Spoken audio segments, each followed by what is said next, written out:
Hello, and welcome back to the channel. Yes, I have used a YouTube view tactic of making a video of ranking everything, whatever, but it'll still be a good video, let's hope, and I think. Anyways, here is my personal rankings of every Spotlight character in the new Suicide Squad Kill the Justice League game. Again, this is my personal rankings, and I'll be deciding this based off of designs, voice acting, and everything else. So, get ready for some biasy, because here it is. Also, here's the list of all the characters I'm ranking.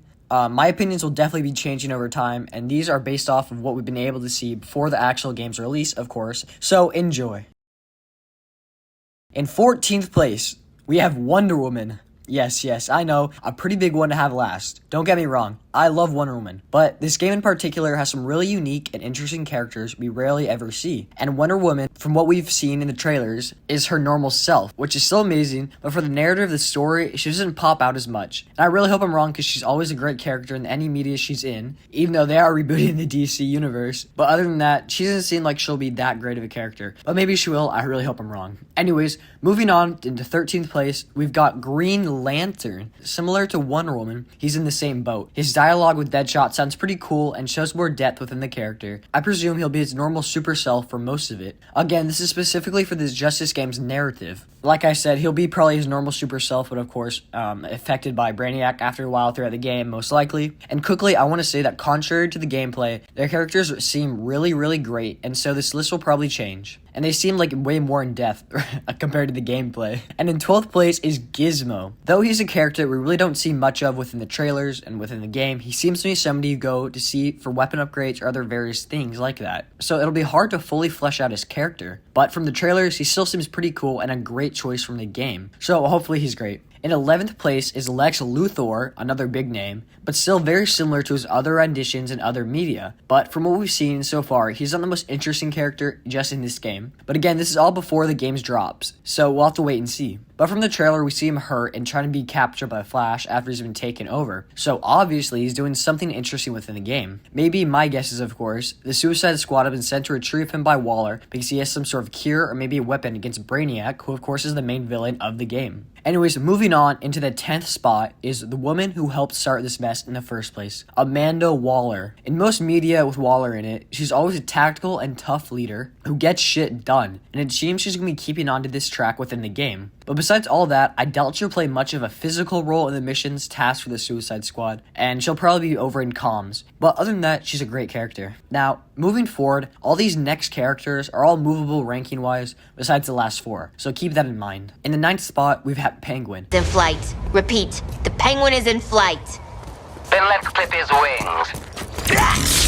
aka Oswald Cobblepot. Now this placement is definitely very biased from the previous games, due to the fact of course he was so great in those, and I doubt besides maybe a mission or two, he'll be showing his face up much throughout. We've already seen a bit of clips from him, and he still seems great. But his voice acting and design, as well as who he is always a deep character who adds a lot of benefits to the overall mood of the games and some disruption. So hopefully we'll see a lot of Cobblepot, and he'll be in the Arkham series moving forward, if there is one. And moving on from Penguin, in the 8th spot, I've got the Man of Steel, the Bird, the Plane, just kidding, it's Superman. Though we've really seen little from him within the trailers, he still seems like the character that'll fit well and add some terror to this game. Also, we've only heard about him in the Arkham universe from conversations from thugs in the games, in Arkham City, Arkham Knight, and Arkham Asylum.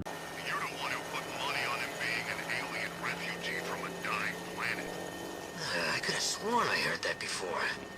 And finally, he's here in the flesh, and not on these posters and conversations. And let me tell you, I'm hyped. Let's hope it's not the end for him, and I doubt it will be. But clearly, Warner Bros. Needs to make some more money, somehow. In the 7th spot, I've got the Speedster, aka Barry Allen, aka The Flash. Unlike some of the other Justice League members we were gonna see, he seems much more deep and a character that makes an emotional difference story-wise, of course. But again, he's just been in more of the trailers than some of the others, and so that's why I'm claiming this. But overall, he's a great person to have in this game to cause the Suicide Squad a bit of harm. Or maybe a lot. But like I said, he's been through a lot of the trailers and way more than the other characters, or the other Justice League characters. But moving on, in 6th place, I've got the big bad boy of the game, Brainiac. So I talked a bit about my problems with this choice of main villain in my other video on the game, so check that out if you want. But to sum it up, he's just been seen so much in DC content lately, and throughout the appearances, he always gives a menacing threat. He's also pretty bleak other than that. He stays in his ships and sends out his hordes of minions, which of course for a game like this makes sense as it's a live service game. But as a character, I would have rather had a different villain. But hopefully he still turns out great and poses a massive threat for the Suicide Squad,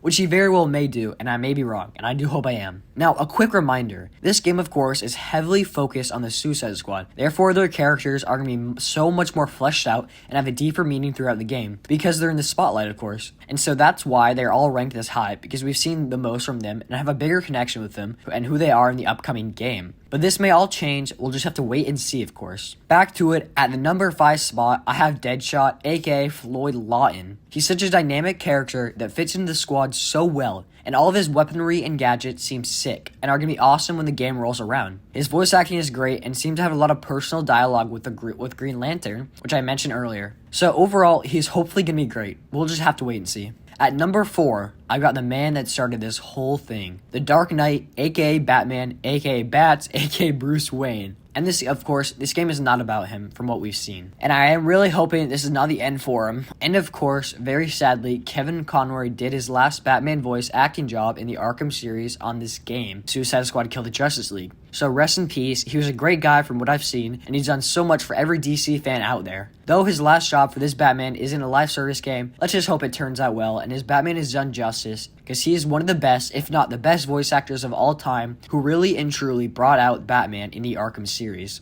At number 3 is the Aussie legend himself, Captain Boomerang. Yes, he's this high on the list. His character seems like it'll pair with the others in the squad really well, and his rival Flash makes him a great duo chemistry-wise. His weapons seem great. Wait, what?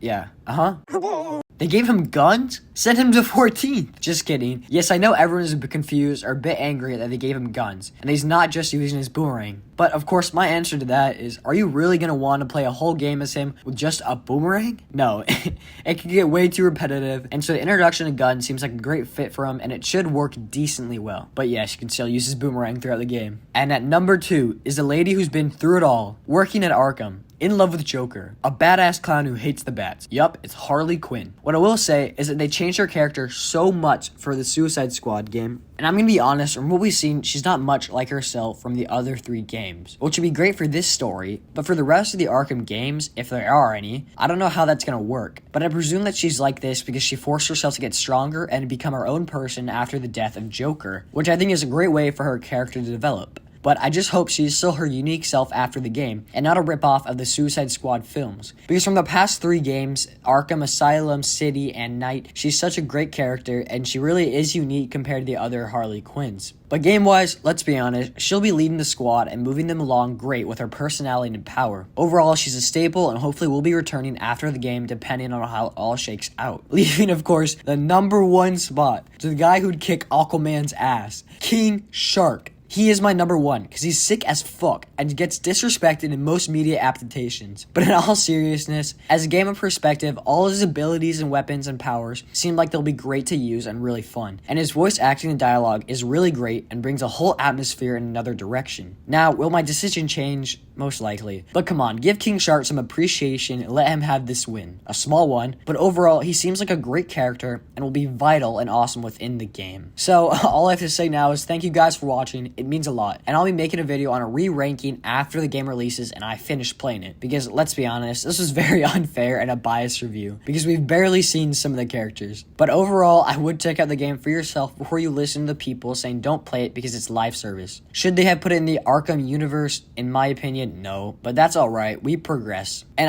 am I a fan of live service games? No, but I still want to check it out because I love DC and I love Arkham. I do have a lot of problems with this game, but that doesn't matter. Warner Bros. Is gonna make it, and I think it was gonna happen at some point. And so all I can say now is I really hope the game turns out well, and Arkham universe can continue. But of course, thank you for watching, and make sure to go check out my other DC vids or Suicide Squad video if you want. I'll link them below. And other than that, goodbye.